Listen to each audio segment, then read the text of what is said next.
शिवाय नमस्तुभ्यम। देखिए, आज का ये वीडियो हम सभी के लिए बहुत ही खास होने वाला है, क्योंकि आप सभी जानते हैं कि इस साल की पहली अमावस्या 11 जनवरी यानी गुरुवार के दिन पड़ रही है। पूज्य गुरुजी ने कहा कि गुरुवार के दिन पड़ने वाली ये अमावस्या की तिथि हमारे लिए बहुत ही खास है। और इस दिन अगर हम लोग 2 चावल के दाने वाला और 1 बेलपत्र वाला उपाय शिवलिंग के सामने कर लेते हैं, तो इससे हमारी मनोकामना माता अशोक सुंदरी स्वयं महादेव से कहकर परिपूर्ण करा देती हैं।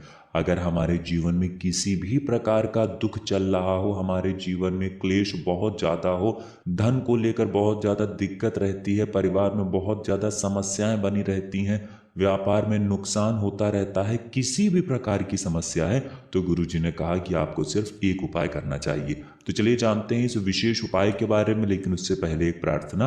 अगर आप चैनल पर नए हैं तो कृपया चैनल को सब्सक्राइब अवश्य कर लें। देखिए, इस वीडियो में हम लोग पूज्य गुरुजी द्वारा बताए गए बहुत ही खास उपायों के बारे में जानेंगे, और ये उपाय आपको गुरुवार के दिन पड़ने वाली अमावस्या की तिथि में ही करना है। गुरुवार का दिन भगवान विष्णु को समर्पित होता है और अमावस्या की तिथि भी भगवान विष्णु को ही समर्पित होती है। इसलिए साल की पहली अमावस्या हमारे लिए बहुत ही खास है, और इस दिन हमें कुछ विशेष उपाय अपने पूर्वजों के निमित्त, अपने घर में सुख शांति के निमित्त, अपने घर में धन व्यापार को अच्छे से चलाने के निमित्त जरूर करना चाहिए। तो चलिए जानते हैं पूज्य गुरुजी द्वारा बताए गए पहले उपाय के बारे में। इस उपाय के लिए आपको 1 लोटा जल ले लेना है।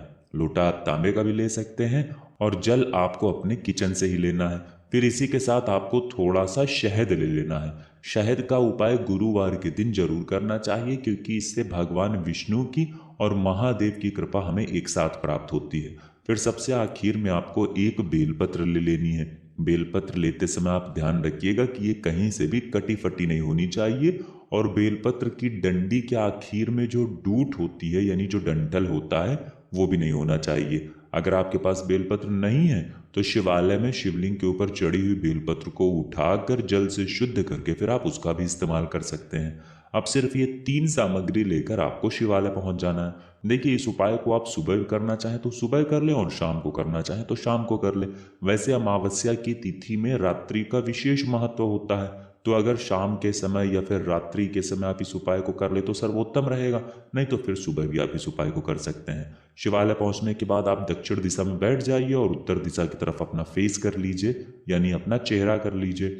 और फिर आप सबसे पहले ये जो 1 बेलपत्र लेकर आए हैं, इस बेलपत्र की बीच वाली जो डंडी होती है, देखिए बेलपत्र में 3 पत्तियां होती हैं, आप सभी जानते हैं, और ये तीनों पत्तियां आपस में जिस डंडी से जुड़ी रहती है, बीच वाली जिस डंडी से ये तीनों पत्तियां जुड़ी रहती हैं, उसी वाली डंडी में आपको अपने दाहिने हाथ यानी राइट हैंड की अनामिका उंगली से शहद लगा देना है। सामने आपको गोल गोल घेरे में ये बीच वाली डंडी दिखाई जा रही है। इसी स्थान पर जहां पर तीनों पत्तियां जुड़ती हैं, इसी स्थान पर आपको शहद लगा देना है, और फिर ये बेलपत्र आपको अपनी हथेली में रखनी है और महादेव से प्रार्थना करना है कि हे मेरे महादेव, मेरी ऐसी ऐसी मनोकामना है, मैं धन प्राप्ति के लिए बहुत मेहनत करता हूँ या करती हूँ, जीवन में लगातार धन का नुकसान हो रहा है, घर में कोई ना कोई ऐसी समस्या आ जाती है जिसमें धन खर्च हो जाता है, व्यापार भी अच्छे से नहीं चल पा रहा है, या फिर जिन लोगों की नौकरी नहीं लग पा रही है तो नौकरी के लिए प्रार्थना कर लें, या किसी भी प्रकार की आपकी मनोकामना हो तो उस मनोकामना को परिपूर्ण करने के लिए आप महादेव से प्रार्थना कर लीजिए, और फिर ये 1 बेलपत्र आप शिवलिंग के ऊपर समर्पित कर दीजिए। बेलपत्र की जो डंडी होगी वो जलाधारी की तरफ रहेगी, और बेलपत्र की चिकनी साइड का हिस्सा शिवलिंग में टच करेगा। अब ये बेलपत्र समर्पित करने के बाद आप जो 1 लोटा जल लेकर गए हैं, उसको धीरे धीरे इसी बेलपत्र के ऊपर यानी शिवलिंग के ऊपर समर्पित करते जाइए, और लगातार ओम नमः शिवाय या फिर श्री शिवाय नमस्तुभ्यम, इन दोनों में से किसी भी एक मंत्र का स्मरण करते जाइए। पूज्य गुरुजी ने कहा कि जल आपको इतने धीरे समर्पित करना है कि जल समर्पित करते करते आप कम से कम 11 बार इनमें से किसी भी एक मंत्र का स्मरण जरूर कर लें। फिर उसके बाद जलाधारी से जो जल नीचे गिर रहा है उसको थोड़ा सा अपने हाथ में लेकर अपनी दोनों आंखों के ऊपर लगा लीजिए, और अपने कंठ में लगा लीजिए तथा अपने मस्तक पर लगा लीजिए। तीनों जगह पर ये थोड़ा थोड़ा सा जल लगा लीजिए और महादेव का स्मरण करते हुए फिर वापस अपने घर आ जाइए। देखिए, अपनी दोनों नेत्रों के ऊपर लगा लीजिए और अपने गले में लगा लीजिए और अपने मस्तक पर लगा लीजिए। इन तीनों जगह पर आपको थोड़ा थोड़ा सा जल लगा लेना है। पूज्य गुरु जी ने कहा कि जो भी व्यक्ति इस उपाय को किसी भी विशेष तिथि में कर लेता है, चाहे सोमवार की अष्टमी हो, चाहे मासिक शिवरात्रि हो, चाहे प्रदोष की तिथि हो, चाहे एकादशी की तिथि हो, या फिर अमावस्या हो, या फिर पूर्णिमा हो, किसी भी विशेष तिथि में अगर कोई भी व्यक्ति इस उपाय को कर लेता है तो उसकी मनोकामना महादेव की कृपा से बहुत ही जल्द परिपूर्ण हो जाती है। तो दोस्तों, इस विशेष उपाय को आप जरूर करिएगा। अब जानते हैं गुरु जी द्वारा बताए गए 2 चावल के दाने वाला उपाय। ये उपाय भी आपके जीवन के सारे दुखों को, सारे कष्टों को समाप्त करने के लिए ही है। देखिए, इस उपाय के लिए आपको सबसे पहले 2 चावल के दाने ले लेने हैं।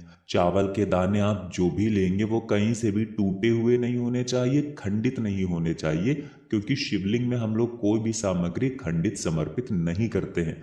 फिर इसी के साथ आपको 1 लोटा जल ले लेना है। तांबे के पात्र में आपको अपने घर से जल ले लेना है और सबसे आखिर में आपको एक दीपक ले लेना है। चाहे तो मिट्टी का दीपक ले ले और चाहे आप अपने घर पर शुद्ध आटा माड़कर उसका दीपक बनाना चाहें तो उसका भी दीपक आप ले सकते हैं।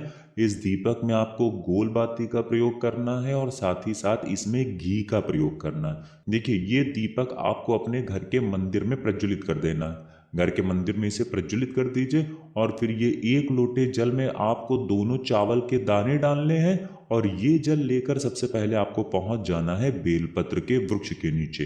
बेलपत्र के वृक्ष के नीचे पहुंचकर इस जल को धीरे धीरे समर्पित करिए। थोड़ा सा जल ही आपको समर्पित करना है। थोड़ा सा जल समर्पित करिए। बिल्वेश्वर महादेव से अपनी मनोकामना बोल दीजिए, अपनी प्रार्थना बोल दीजिए। अगर शरीर में कोई बीमारी है तो उसके लिए प्रार्थना कर सकते हैं। आप बिजनेस, व्यापार या नौकरी के लिए ये उपाय कर रहे हैं तो उसके लिए प्रार्थना कर लीजिए। आप अपने घर, जमीन, जायदाद, संपत्ति के लिए ये उपाय कर रहे हैं तो उसके लिए प्रार्थना कर लीजिए। किसी भी प्रकार की मनोकामना है तो बिल्वेश्वर महादेव से मनोकामना को बोल दीजिए, थोड़ा सा जल समर्पित कर दीजिए। फिर उसके बाद यही जल लेकर आपको पीपल के वृक्ष के नीचे पहुंच जाना है और वहां पर थोड़ा सा जल समर्पित कर देना है और पिपलेश्वर महादेव से फिर से अपनी वही मनोकामना बोल देनी है। इसके बाद आपको ये जल लेकर पहुंच जाना है या तो शमी पत्र के वृक्ष के नीचे या फिर आंवले के वृक्ष के नीचे। इन दोनों वृक्षों में से किसी भी एक वृक्ष के नीचे आप ये बचा हुआ पूरा जल समर्पित कर दीजिए और ओम नमः शिवाय मंत्र का स्मरण करते हुए फिर से अपनी वही मनोकामना बोल दीजिए। आपको तीनों स्थानों पर वही एक मनोकामना बोलनी है जो आपने अभी सबसे पहले बोली है।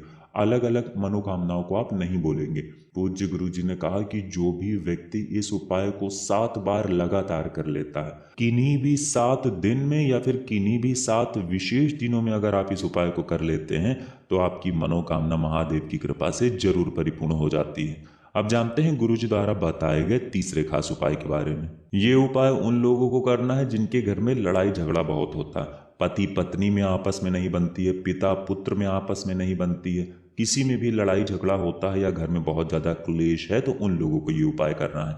इस उपाय के लिए आपको 1 लोटा जल ले लेना है और साथ ही साथ थोड़ा सा मक्खन ले लेना है। मक्खन यानी बटर। अब सिर्फ ये 2 सामग्री लेकर आपको शिवालय पहुंच जाना है। इस उपाय को भी आप पूरे दिन में किसी भी समय कर सकते हैं। शिवालय पहुंचने के बाद सबसे पहले आप जो मक्खन लेकर आए हैं उस मक्खन को आप शिवलिंग में जो माता पार्वती का हस्त कमल होता है, यानी शिवलिंग का जो कटी भाग होता है, यानी शिव पिंडी जिस स्थान पर रखा रहता है उस पूरे गोल गोल वाले स्थान पर आपको मक्खन लगा देना है।